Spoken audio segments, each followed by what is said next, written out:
Lo malo de vestirme de negro, cuando sé que soy una persona que suda mucho al hablar en público, es que obviamente voy a traer más calor, ¿no?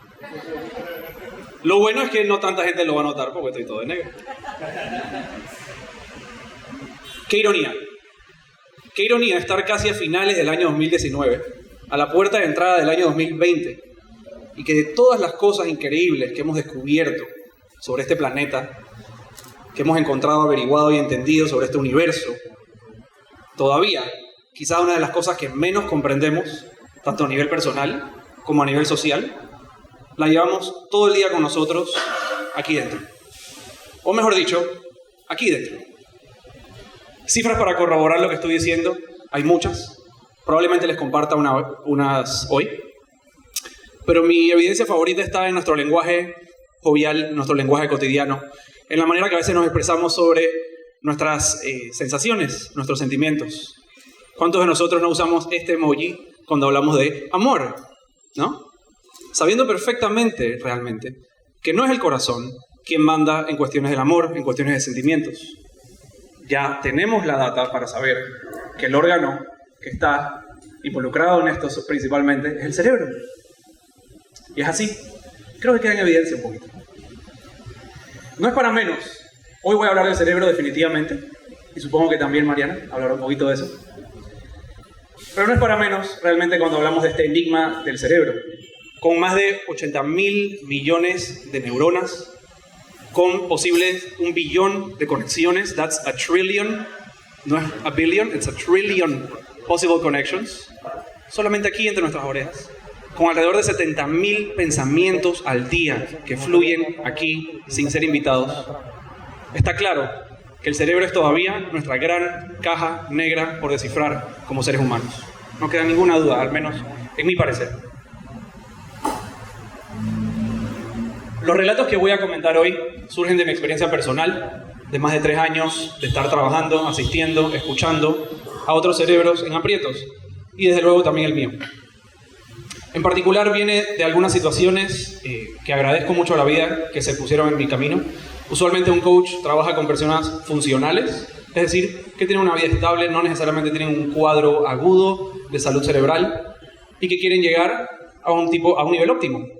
Pero por cosas de la vida, quizás por demanda, quizás por malentendido, quizás por fortuna, ha llegado a mi vida algunas situaciones mucho más de lo que yo puedo realmente lidiar y entender, y eso me ha ayudado a empatizar mucho más, a entender mucho más la teoría que he estado estudiando todo este tiempo y a volverme humilde ante esta realidad. También me he dado cuenta que estas personas no solo han sufrido la consecuencia neurológica de lo que contiene su cerebro o de lo que están experimentando, sino el estigma social que es tan pesado. Un porcentaje alto de nuestra miseria en salud cerebral viene de lo que nosotros mismos nos estamos ocasionando como sociedad. Y es muy importante. Para mí, la charla de hoy tiene mucho que ver con compartir esto que sé o esto que estoy aprendiendo apenas, porque siento que necesitamos mucho más de esto. Siento que todos nosotros, cuando hablamos de salud cerebral, todos estamos en el frente. Todos estamos en el frente. Tanto en nuestra casa, como en las oficinas, como ahora en las redes sociales.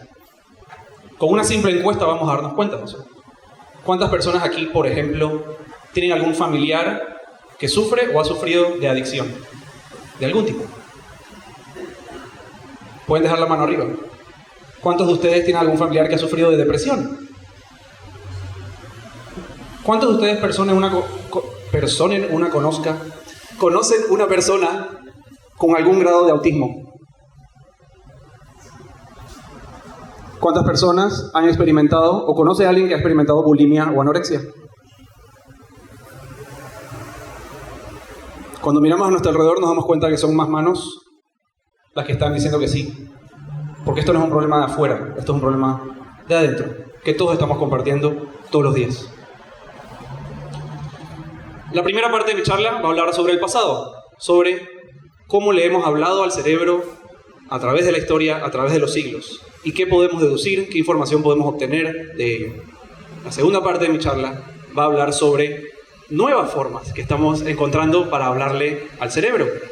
Cosas que están en el horizonte para nosotros, cosas que de pronto no podemos poner en práctica aún, pero que ya sabemos que son ciertas y vamos a ver de qué forma las podemos implementar. En ese sentido, esa segunda parte va a hablar de una nueva óptica o una nueva manera de abordar este tema. Y por último, no nos vamos a ir de aquí sin obtener algún tipo de herramienta que nos ayude dentro de ese marco a operar con otros cerebros en aprietos o incluso, ¿por qué no?, con el nuestro. Vamos a hacer un recorrido por la historia primero. Vamos a suponer que eres alguien que nació hace aproximadamente 500 años y que tenías algún tipo de desorden cerebral, sea epilepsia, sea autismo, sea esquizofrenia. Las oportunidades de ser tratado en esa época dependían mucho de que tu familia conociese o tuviera acceso al clérigo, a las personas de poder religioso en ese momento. Muy probablemente, lo que pasó, si tuviste la suerte, es que fuiste a donde un exorcista. ¿Por qué? Porque se pensaba que lo que tenías era un demonio. Y lo que pasaba en ese momento no era muy bonito. Deprivación de sueño, deprivación de movimiento, deprivación de luz solar, maltratos, encierros, torturas, que muchas veces terminaban en la muerte de la persona. Hace 500 años no le hablábamos al cerebro, le hablábamos a un supuesto demonio. Me encantaría pensar que esto ya no ocurre en nuestra sociedad. Esta noticia es apenas de hace 2 años, el exorcismo que se convirtió en un asesinato. Esto sucedió en Nicaragua hace 2 años. Una chica, joven, que presuntamente podía tener algún tipo de desorden cerebral, según los síntomas, pensaría que de pronto algo que está en el espectro de la esquizofrenia. Por la ignorancia, fue recibida por un padre, por un cura de la comunidad, y este cura la deprivó de sueño, la deprivó de movimiento, la deprivó de alimento, y al final sufrió quemaduras que la llevaron a su muerte. Eso pasó hace 2 años. Eso todavía está en nuestra sociedad. Y pasando en Nicaragua, no me sorprendería que algo similar sucede en nuestras propias tierras. Pero ok, eso fue hace 500 años. Desde luego que no entendíamos muchas cosas hace 500 años. Pasemos al año 1700. De pronto, ahí tenemos más suerte. Lo que estaba de moda en los años 1700 eran los asilos, los manicomios. Y realmente esto no era una táctica para el bien del enfermo. Era una táctica para el bien de la sociedad y de las familias que ya no sabían qué hacer con estas personas. Así que mándalas a un sitio con una fachada bonita y dompéalos ahí por el resto de los tiempos. Lo que pasaba ahí adentro no era muy bonito tampoco. De hecho, incluso podemos pensar en los asilos y manicomios que hay en Panamá o que han habido a lo largo del tiempo, si han visto alguna de las películas, y nos damos cuenta que no hay empatía dentro de esos espacios, o que no ha habido, a través de la historia, empatía en estos casos. La historia de Bedlam creo que... esta es Bedlam, por cierto. La historia de Bedlam ejemplifica muy bien lo que creo que hemos hecho con la salud cerebral todo este tiempo. Ponerle una fachada bonita, parece el Palacio de Versalles, pero por dentro nadie sabe lo que está pasando y es una gran caja negra por resolver también. Entonces bien, eso fue hace 300 años. De pronto en la entrada del siglo XX lo hemos hecho mucho mejor, ¿verdad? Digamos hace 50 años, digamos que padeciste de esquizofrenia hace 50, 60, 70 años. Esto es una imagen real. Esto es un paciente psiquiátrico real recibiendo una terapia de electroshock. Disculpen las imágenes. Sin anestesia, por cierto. Porque de vuelta, lo que estábamos tratando era de supuestamente resolver un caso del cerebro. La otra práctica famosa, paralela a esta práctica, que hoy día ha mejorado muchísimo, todavía se practica de una manera más humana. La otra práctica eran las lobotomías frontales. ¿Alguien ha escuchado las lobotomías frontales? ¿Sí? En historias de terror o en chistes. Rara vez lo pensamos que en la vida real eso es posible. La técnica era agarrar un punzón, cualquier punzón, de esos que pican hielo, introducirlo encima de la parte ocular de la persona. Una vez adentro, revolvías todo lo que podías ahí para acabar con cualquier parte de corteza prefrontal posible. Y ya, eso era un éxito. Impresionante es que todavía para los años 60 esto era una práctica institucionalizada en Estados Unidos y en muchas otras partes del mundo. Es una locura. Pero de ahí venimos. Hasta ahora tenemos, hace 500 años, le hablábamos a un demonio. Hace 300 años lo encerrábamos y lo poníamos en una cajeta. Hace 50 años le destruíamos el cerebro. Pensaríamos que en 2019 estamos mucho mejor, ¿verdad? Y aunque sí han habido enormes avances, realmente enormes avances, las cifras siguen diciendo que no estamos teniendo mucho éxito con este tema. Aquí podemos ver El porcentaje de la población que sufre algún tipo de problema de salud cerebral, incluyendo abuso de sustancia. La gráfica no se está poniendo más amarilla. Esto va de 1993 hasta el 2017. Tampoco es que necesariamente está creciendo disparatadamente, pero no está reduciendo tampoco.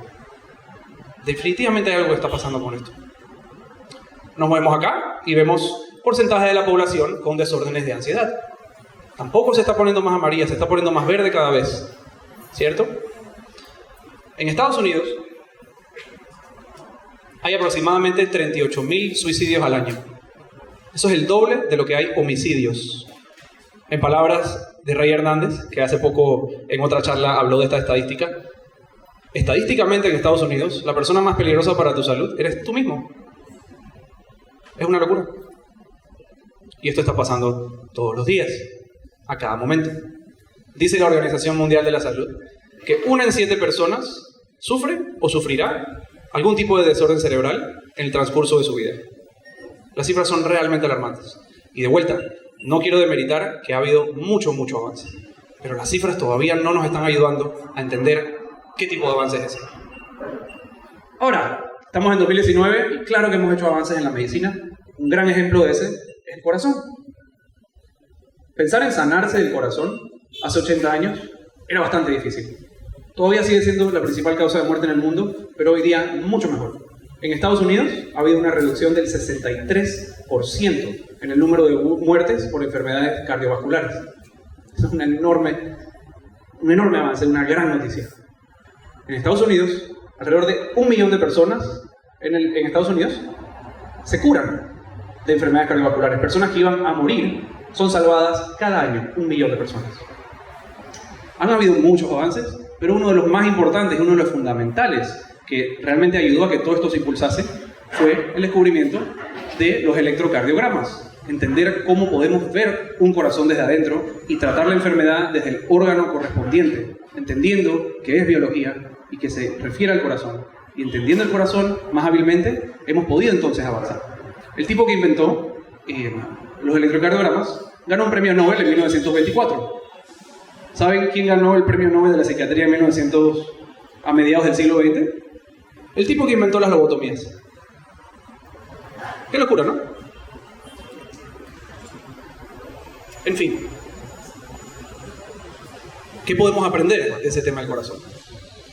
Hoy día la detección es más temprana. Sabemos la causa, ¿verdad? Tenemos campañas de salud pública que ayudan un montón. Pero cuando vemos el tema de salud cerebral, la detección es sumamente tarde. Llegan a los consultorios o llegan a los sitios de emergencia ya cuando la cosa está sumamente aguda, ¿verdad? No entendemos bien la causa. No necesariamente hay cura para muchas de las cosas que estamos enfrentando. Solamente hay paliativos, hay maneras de controlarlo, de tener una vida que vale la pena vivir con esa condición. Pero bueno, aquí se acaba, creo, las noticias nefastas sobre este tema de salud mental. Y vamos a entrar entonces a qué ha pasado en los últimos 20 años, esta segunda fase. ¿Qué nuevas maneras de hablar al cerebro hemos descubierto que nos pueden ayudar? Y definitivamente que va por la rama de los electroencefalogramas, de las resonancias magnéticas, de los PET scans y todo este tipo de tecnologías que nos ayudan finalmente a ver los cerebros desde adentro, a comprender los mecanismos del mismo. Es un movimiento de la pseudociencia a la ciencia. Es un movimiento de salud mental a salud cerebral. Porque la mente no la encontramos en ningún lado. El cerebro sí es algo concreto que realmente podemos trabajar. Y es este cambio que está siendo tan importante en tantos círculos hoy día. Cambiar la conversación a salud cerebral. No podemos hablar de salud mental sin hablar de biología. Por tanto tiempo ha estado alejado de la biología por nuestro pobre entendimiento. Pero hoy día entendemos que es biología lo que está pasando aquí. Hoy día entendemos también a través de esto, cada vez más finamente, que cada cabeza es literalmente un mundo, con su propio cóctel y mezcla de neuroquímicos, con sus propias vías neuronales que son distintas a las de cada uno. Y eso nos está llenando de humildad, yo creo, porque ahora que entendemos que no es una pendejada, no es que es floja la persona, no es que no se concentra, no es que es un adicto, sino que literalmente sus vías neuronales, sus vías cerebrales funcionan de una manera distinta a la nuestra, incluso entre personas en teoría sanas. No hay dos cerebros perfectamente iguales. Todos tenemos un cerebro distinto. Y esto nos lo corrobora cada día más.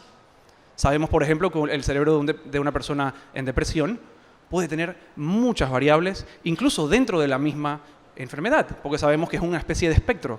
No todo funciona, no hay un one size fits all para esto, sino los inhibidores de los SSRIs funcionarán para todo el mundo. Pero no funcionan para todo el mundo los medicamentos que hemos creado. Son muy buenos, han avanzado mucho, pero todavía hay un gran vacío por descubrir. Hoy día sabemos que el cerebro de un adolescente es literalmente distinto al nuestro, porque su desarrollo prefrontal todavía está por darse al 100%. Esas áreas que se encargan de inhibir comportamiento inadecuado, de medir peligro al futuro, de poder tener más elocuencia en nuestro lenguaje y otras diferencias más, sabemos que literalmente, biológicamente, es distinto. Y eso que nos hace tener un poco más empatía, espero yo.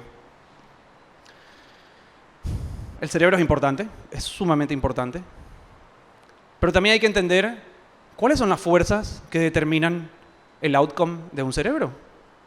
Y cuando hablamos de eso, inevitablemente tenemos que hablar de otro aspecto, la genética. Todos hemos escuchado sobre la genética de alguna manera u otra. La genética, cierto compendio de genes me dio a mí estos ojos verdes, pero también me dio esta calvicie temprana. ¿Qué vamos a hacer? Te da y te quita. Solemos escuchar sobre genética, sobre todo para atributos físicos, pero rara vez asociamos genética también a nuestras predisposiciones psicológicas, a nuestras actitudes, a nuestras tendencias, a nuestros desórdenes también. Y lo que nos estamos dando cuenta cada día más es que esto es cierto. Para esa condición, como por ejemplo la esquizofrenia, de la cual no sabemos si la chica en Nicaragua sufría o no, pero sabemos que hoy día pueden haber, o estamos viendo a través de ciertos estudios, que podría haber hasta 86 genes involucrados en este desorden. Sabemos que para la depresión podría haber unos 200 y pico, no sabemos, esto no es data oficial, pero los estudios están indicando, wow. Primero que todo, que no hay un solo gen para las cosas que entendemos. Quizás algunos han escuchado de la búsqueda del gen gay. No existe tal cosa, pero sabemos que la genética influencia incluso nuestra tendencia sexual. Suena un poco tonto cuando entonces le decimos a alguien, eres un flojo, eres un vago, concéntrate. Eso le pasa a todo el mundo. Cuando ahora entendemos que no estamos hablando solamente con una mera actitud, estamos hablando con un cerebro y también con una genética. Y ese quizás, sé que han pasado 10 minutos y todavía no les he dicho cómo se le habla a un cerebro en aprietos. Pero el primer insight que nos podemos llevar es recordarnos constantemente que ese cerebro que tenemos enfrente no es igual al nuestro. Y por eso es que los profesionales de la salud, los psiquiatras, los psicólogos, de otro lado, los coaches, nos entrenan para no dar consejos, porque sabemos que un consejo me puede servir a mí, pero que no necesariamente va a entrar o encalar en ese cerebro, porque somos distintos y tenemos diferencias sutiles. Lo último que descubrimos sobre la genética, o la conclusión por ahora, es la historia de nuestras vidas no empieza en blanco. Está regida por nuestros papás y por las experiencias que ellos tuvieron, pero también por nuestros ancestros. Y ahí va, y ahí va, y ahí va. Increíblemente complejo. Por eso es que es extraño cuando vamos a una consulta y en la segunda sesión ya nos están diciendo que no, que es que tu mamá X, Y, Z. Es mucho más complejo que eso. Y creo que es un golpe de humildad para todas las personas que trabajan con cerebros, entender que no hay un comportamiento que explica todo, un gen que explica todo, una corriente del cerebro que explica todo. Y ahora vamos a ver cómo podemos usar eso a favor de nosotros. También sabemos que la genética no es una condena, que no lo define absolutamente todo. Sabemos que nuestra biografía pesa un pocotón y que nuestra biografía es biología también, porque nuestro ambiente afecta de múltiples maneras el desarrollo de este cerebro, tanto prenatal, tanto en el óvulo, como cuando nace y cuando crece. Somos la especie quizás más frágil de todas cuando hablamos de desarrollo neurológico.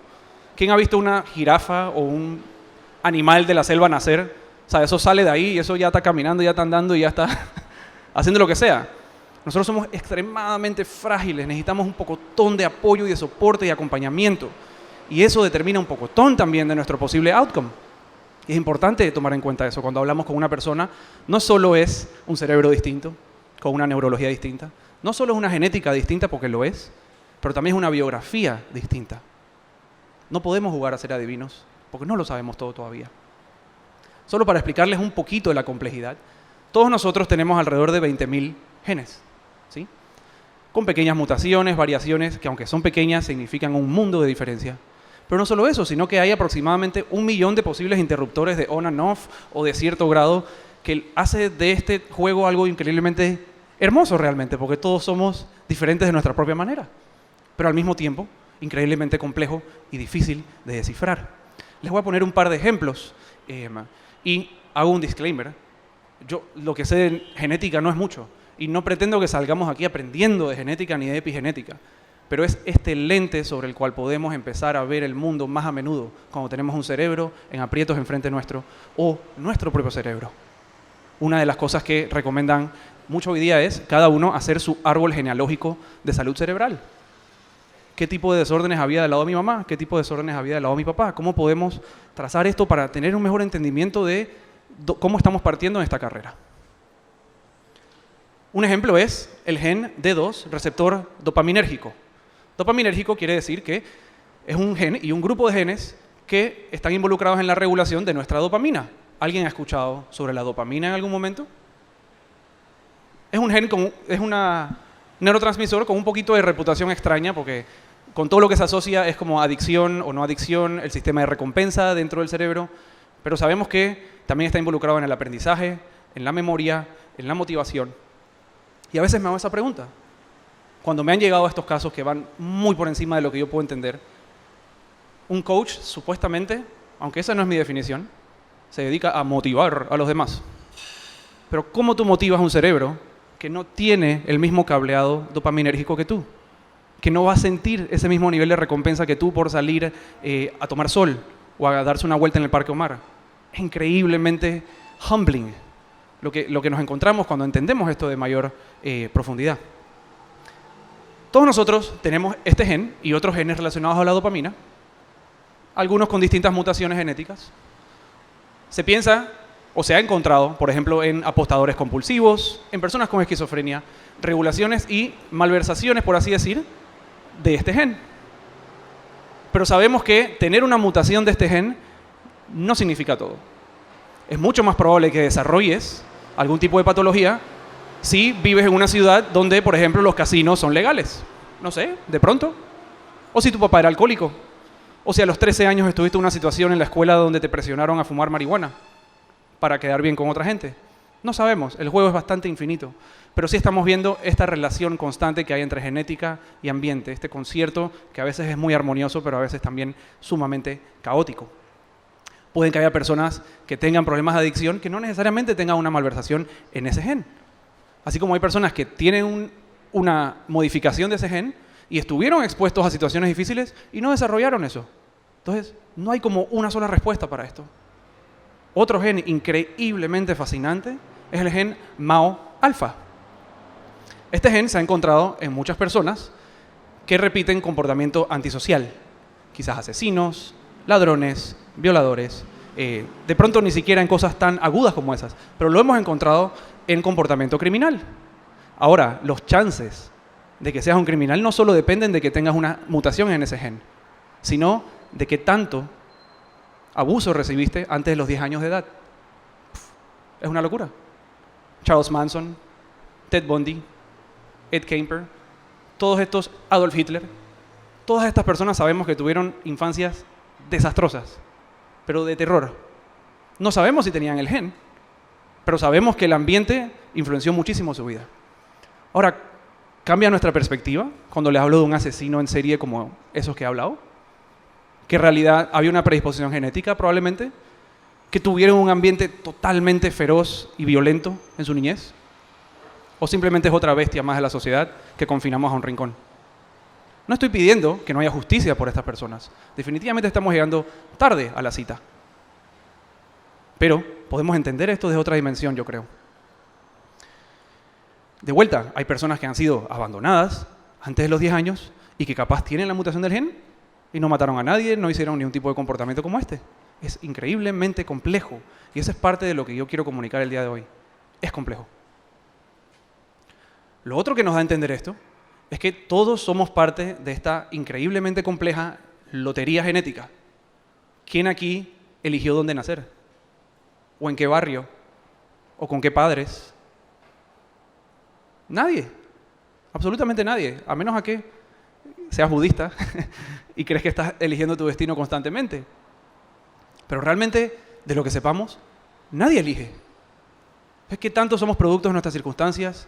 ¿Qué tanta oportunidad tenía una persona como Charles Manson, que creció de correccional en correccional con una mamá alcohólica, nunca supo quién era su papá? Es una locura. Lo otro que nos da a entender esta increíble piscina genética de la cual todos somos parte, es lo que mencioné antes al preguntar y ustedes levantaron la mano. No es una cosa de nosotros versus los enfermos cerebrales o los enfermos mentales. Es nosotros y todas nuestras sutiles diferencias. Y lo que nos está dando este reino de la biología, de la genética y de la ciencia del comportamiento aplicada a estos dos reinos, es el reino de nuestras increíbles y sutiles, pero poderosas diferencias individuales.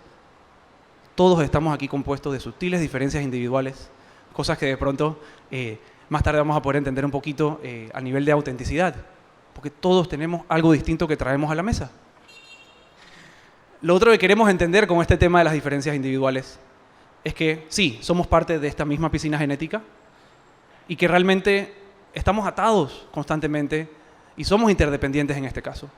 Otro insight que quisiera que nos llevásemos con este tema, entendiendo que no solo un juego del cerebro, no solo un juego de genética, no solo un juego de ambiente. Todas las luchas hoy día son la misma lucha. Una lucha por mejor igualdad de género es una lucha por mejores cerebros allá afuera, o cerebros más sanos. Una lucha por reducción de pobreza o igualdad de riqueza es una lucha por mejor oportunidades y mejores posibilidades en los cerebros de cada uno. Lucha por una nutrición, por medicina funcional. Sabemos que la nutrición influencia todo esto. Una lucha, claro, también en el sector de la salud, los profesionales de la salud también cumplen un rol, pero no tienes que ser un profesional de la salud o un coach o dedicarte a esto para tener un impacto en la vida social y en la vida as a whole de las personas. Porque todos nuestros esfuerzos tienen repercusiones en los demás. La planificación familiar y la lucha por educación sexual, importantísimo. Eso también puede ser un determinante y un detonante más adelante. Entonces, ¿cómo podemos crear? Porque tenemos dos opciones.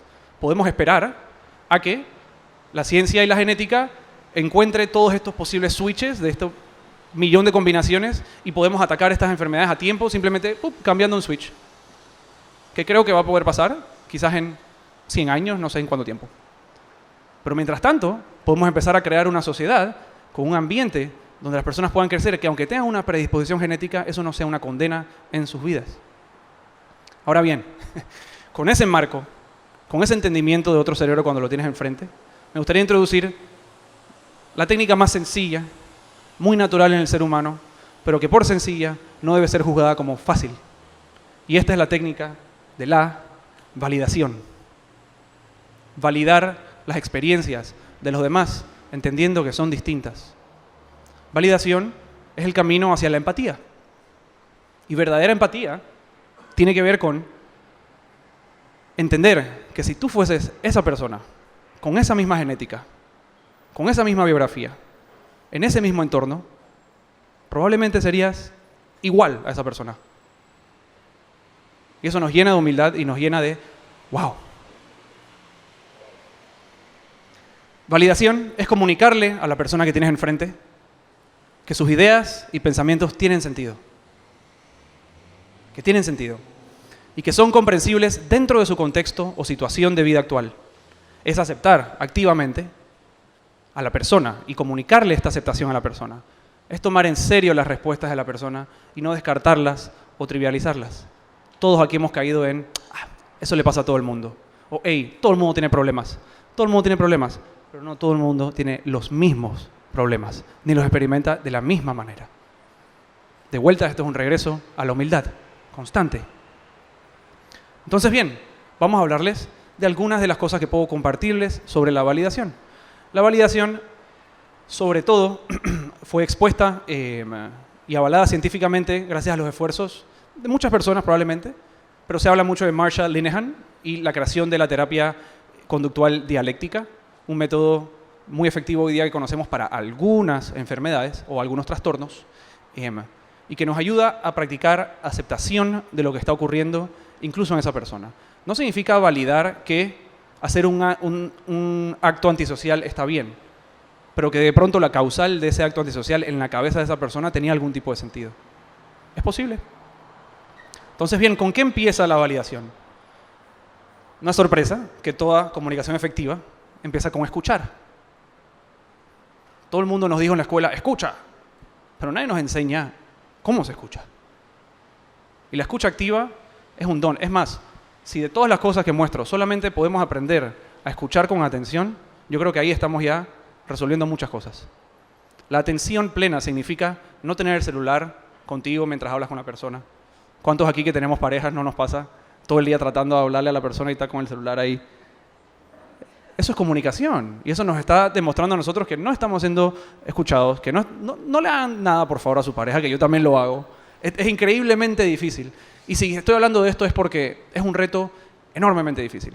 Quizás lo pueda lograr en una sesión, pero apenas hablo con mi mamá, se me va la validación. Porque es tan difícil con la gente que tenemos cerca, por alguna razón. Pero la validación empieza con una escucha empática.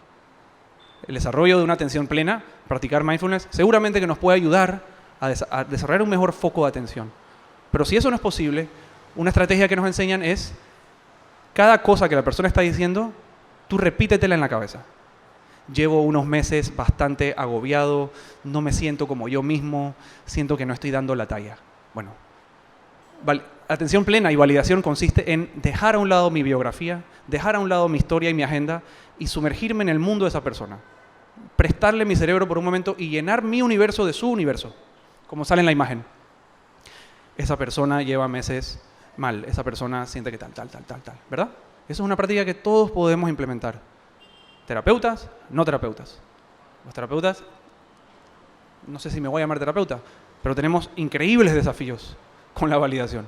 Porque es sencillo, pero lo sencillo es complicado a veces.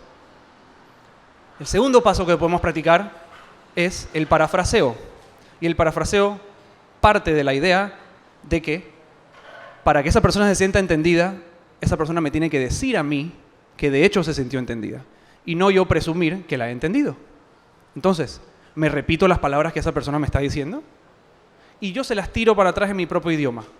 Tengo meses estresado, siento que no soy yo mismo, siento que no estoy dando la talla, tengo miedo que me despidan. En vez de llenar mi cabeza de posibles soluciones y decir, no, pero eso le pasa a todo el mundo, yo parafraseo. Lo que tú me estás tratando de decir es que en los últimos meses has estado bajo bastante estrés, que no sientes que estás en tu óptimo y que tienes miedo de que esto tenga repercusiones en tu trabajo o en tu vida. Y la persona tiene el derecho de decirme, no es eso. Perfecto, ya sabemos una cosa que estábamos haciendo mal y podemos acercarnos a la respuesta. O me puede decir que sí. Y no sé si alguna vez ustedes han sentido ser escuchados y ser entendidos, lo increíble que se siente. Puede reducir nuestra vulnerabilidad, puede reducir nuestra defensa y puede ayudar a que el cerebro empiece a fluir un poquito de pronto. Es vital esto. Y de vuelta, parte también de la idea de que no estamos aquí para dar una respuesta y una solución. La validación consiste en alejarnos de la solución por un momento y enfocarnos en asegurarnos de que esa persona se sienta entendida, se sienta validada según sus experiencias. Podemos practicar las preguntas abiertas. Si no tenemos toda la data, ¿cómo te hace sentir eso? O podemos clarificar. Cuando dices estresado, ¿a qué te refieres? Siempre partiendo de la idea de que nosotros no tenemos la respuesta. Antes de sacar un diagnóstico o antes de presumir que nosotros hemos vivido lo mismo, le seguimos preguntando y le seguimos ahondando a esa persona. La escucha biográfica es muy importante, es entender que en base a su biografía, de pronto eso tiene sentido. Es muy polémico lo que digo porque he traído los ejemplos de posibles asesinos. Pero, si estudiamos la historia de ellos, de pronto hay una manera en que podemos decir, según tu biografía, no me parece tan loco que de pronto se te haya ocurrido acabar con la vida de otras personas. No sé. Es posible. Algo más sucede con la validación.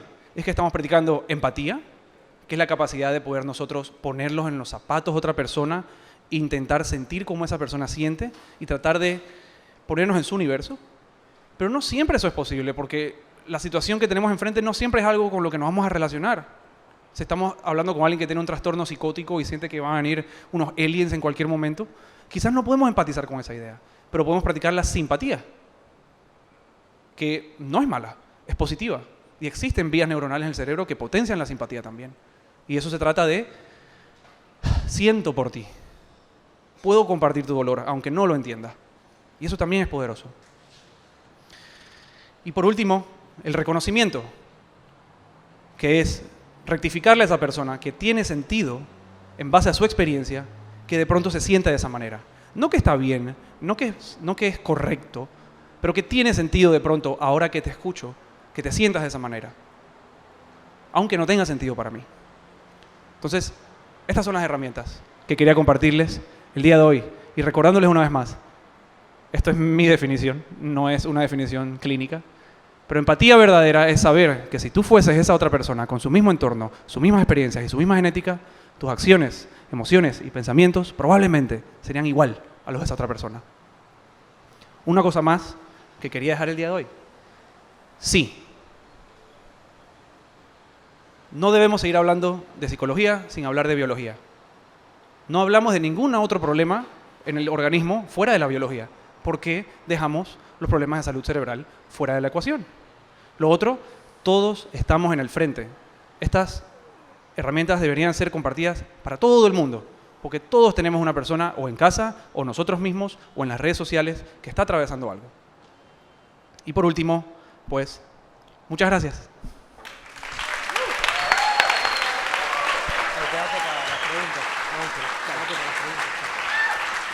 Vamos a poner ahí la cuña.